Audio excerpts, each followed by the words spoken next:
আসসালামু আলাইকুম দর্শক, আপনাদের সকলকে ডেইলি ফিশ উইথ রিয়াজের পক্ষ থেকে আন্তরিক শুভেচ্ছা অভিনন্দন। প্রিয় দর্শক, আমি আপনাদের সাথে রয়েছি Mohammad Riyaz from daily fish with Riyaz. দর্শক, আপনাদেরকে দেখানোর চেষ্টা করছি যে আসলে পোয়া মাছ ধরার দৃশ্য। দর্শক, আপনারা দেখতে পাচ্ছেন আমাদের জালে কিন্তু ঝাঁকে ঝাঁকে পোয়া মাছ আসা শুরু করে দিয়েছে। দেখেন, টানে টানে শুধু পোয়া মাছ আসতেছে।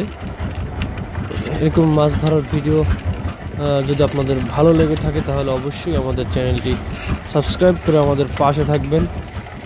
দর্শক, আপনারা দেখতে পাচ্ছেন যে আমাদের জেলেরা জাল টানতেছে এবং টানে টানে কিন্তু পোয়া মাছ আসতেছে। এক ভাই সে কিন্তু মাছ ছাড়াতে ব্যস্ত এবং তিনজন হচ্ছে জাল টানছে। আমরা দেখি আমাদের জালে কি পরিমাণ মাছ আসে।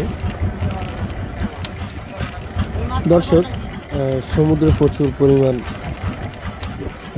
স্রোত রয়েছে, যার কারণে জেলেরা কিন্তু মেশিন চালিয়ে তারপর কিন্তু জাল টানতেছে। আপনারা বুঝতেই পারতেছেন, মেশিনের শব্দ পাচ্ছেন।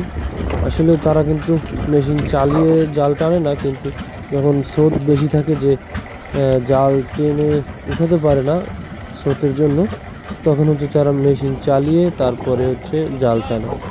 দর্শক, আমাদের জালে কিন্তু ভালো পরিমাণ মাছ আসতেছে, আপনারা দেখুন।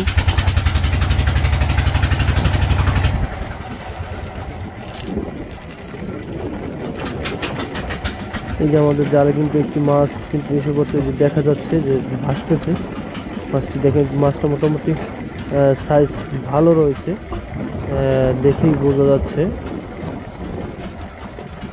এই যে দেখেন, মাছটি এসে পড়েছে এবং আরও কিন্তু মাছ আসতেছে। ওই যে আরও একটি মাছ আসছে এবং এদিকে দেখেন যে মাছগুলো ছাড়িয়ে কীভাবে রাখছে এবং এক বাস্কেটে রাখছে এবং সাইডে আরও ফালিয়ে রাখছে। মাছ কিন্তু আসতেছে আমাদের জালে, জাল কিন্তু ফাঁকা নেই, মাছ কিন্তু আসতেই আছে, মাছ কিন্তু আসতেই আছে। আসলে বড় মাছের সাইজগুলো খুবই ভালো এবং বড় সাইজ, এবং ছোটো সাইজের খুব কম আসতেছে, কিন্তু বড় সাইজেরই বেশি আসতেছে।